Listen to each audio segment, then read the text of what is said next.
최근 각 당의 대선 경선이 한창이지만 전북에 대한 관심과 구애는 예전만 못하다는 평가가 지배적입니다. 국민의힘은 단 한 명의 후보만 다녀갔고 전북을 텃밭으로 분류하는 민주당조차 전북을 외면한 후보들이 있을 정도입니다. 이승환 기자의 보도입니다.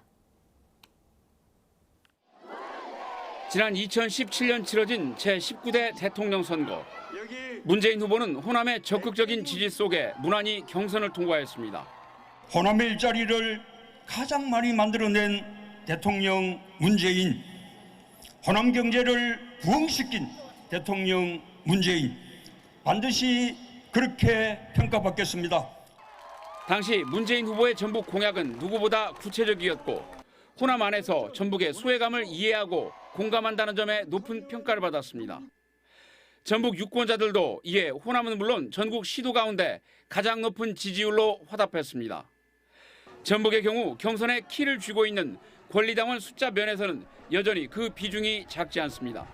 저희 당내 경선에서도 전라북도 권리당원이 7만 5천 명이기 때문에 적은 숫자가 결코 아닙니다. 그래서 상당히 예민한 지역으로 보는 게 타당하다.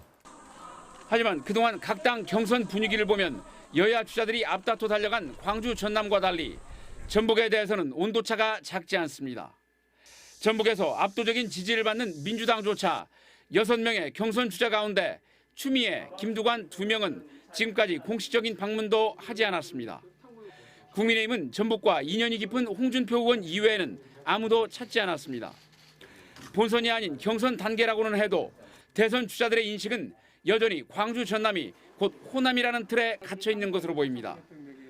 여기에는 대선 국면에서 도내 국회의원들의 존재감이 턱없이 낮고 무엇보다 민주당 일당에 집중돼 있다는 점도 한몫을 한 것으로 보입니다. 이제 불과 6개월 앞으로 다가온 대통령 선거에서 전북 유권자들이 보다 현명하고 전략적으로 투표를 해야 하는 이유입니다.